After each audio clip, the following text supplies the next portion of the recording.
A river does not ask where it's going. It simply goes.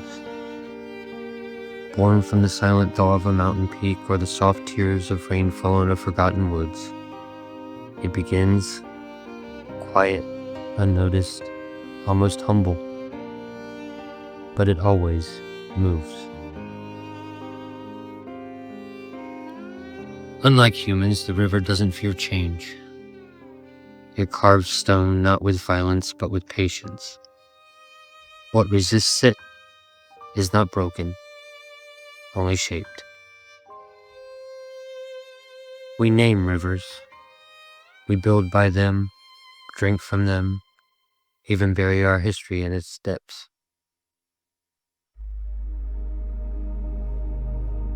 The river is not a thing. It's a process, a movement, a memory in motion. They say you never touch the same river twice, but more profoundly, you are not the same person who touched it last. The river accepts everything. The pure snowmelt, the fallen leaf, the poison waste, the drifting ash. It carries it all without judgment, and somehow keeps moving forward. It teaches us this, that we too can hold contradiction, that flow is not the opposite of stillness. It is how stillness survives in motion. And when the river finally reaches the sea, it does not end. It becomes something greater.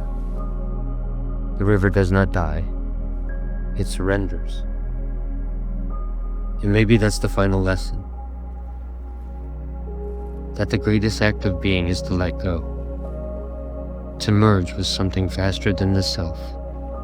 And to trust, like the river, that the path, however winding, leads us home.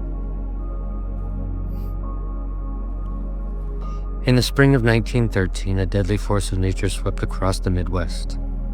It tore through cities, shattered homes, and claimed hundreds of lives. It's a tragedy nearly lost to time. Tiffin, Ohio, located along the Sandusky River, was a thriving industrial town in the early 20th century. With its glass factories, mills, and railroads, the city was part of a growing America. Optimistic, bustling, and unprepared for what was to come.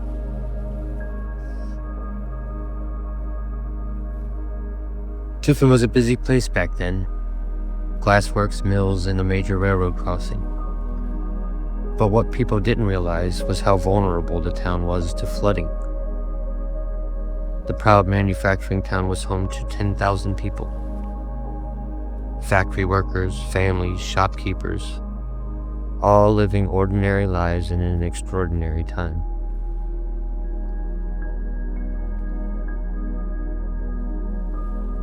In late March 1913, a massive weather system moved across the central United States. Over the course of just 5 days, some areas received more than 8 inches of rain. It wasn't just heavy rain. It was a perfect storm. Warm air from the Gulf, cold air from the north, and a stalled pressure system. Everything was lined up for disaster.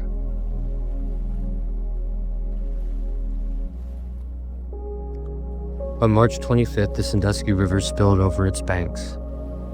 Water rushed into Tiffin at terrifying speed.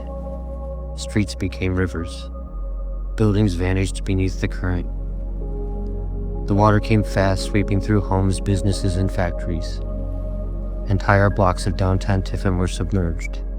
Bridges crumbled. Railroad tracks were twisted like ribbon.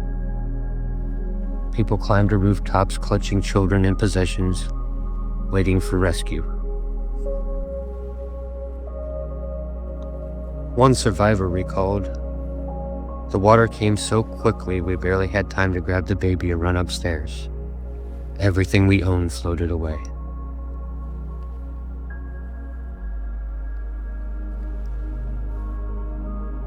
In Tiffin, the Great Flood of 1913 resulted in 19 fatalities. Tragically, 12 members of the Kingshurn family lost their lives when their house collapsed and was swept away by the floodwaters. 9 of these were children. Their son-in-law, Ray Hostler, and Regina Ranker were also with them at the time and perished. Their bodies washed up on what is called Abbott's Island, which lies nearly 7 miles north of town. From an aerial view, the island in the river resembles the head of a snake, and local urban legend recounts that the island is still haunted by their ghosts. The destruction was immense. Thousands were left homeless. Churches opened the doors to the displaced. Volunteers rowed makeshift boats down flooded streets, pulling survivors from second-story windows. Downtown Tiffin was underwater. Homes were torn from their foundations. Bridges collapsed. At least 25 people in the region died, and hundreds were left with nothing.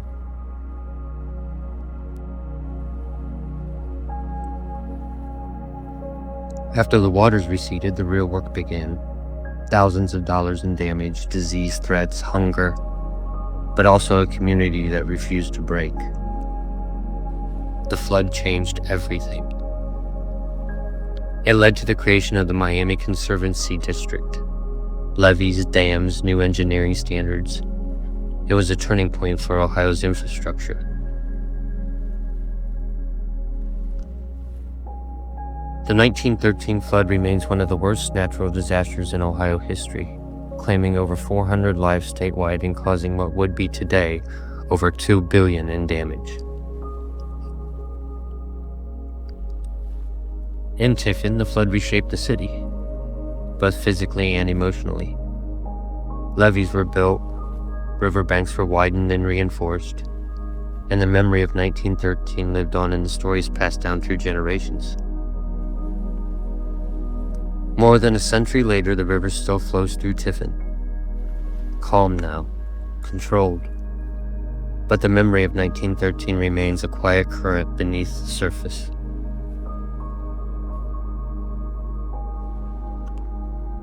Rock Creek, which runs near Tiffin, also added to the flood and has inspired a local ghost story of its own. One tale involves a mysterious woman in white who is said to appear near the water's edge at night. Some say she drowned in the creek during the 1913 flood, while others believe she's simply a wandering spirit tied to the land.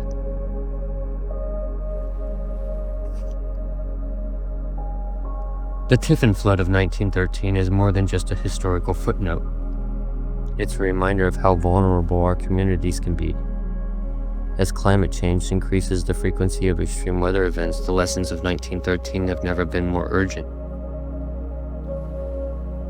Today, Tiffin stands strong, a resilient city with deep roots. But the river that winds through it still flows with the memory of those stormy March days in 1913.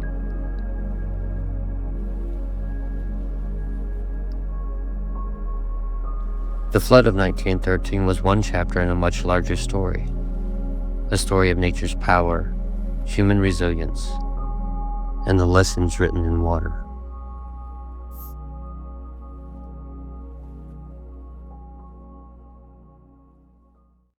What do you want from me? Why don't you run from me?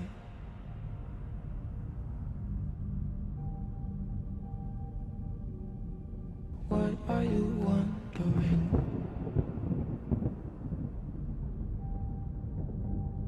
What do you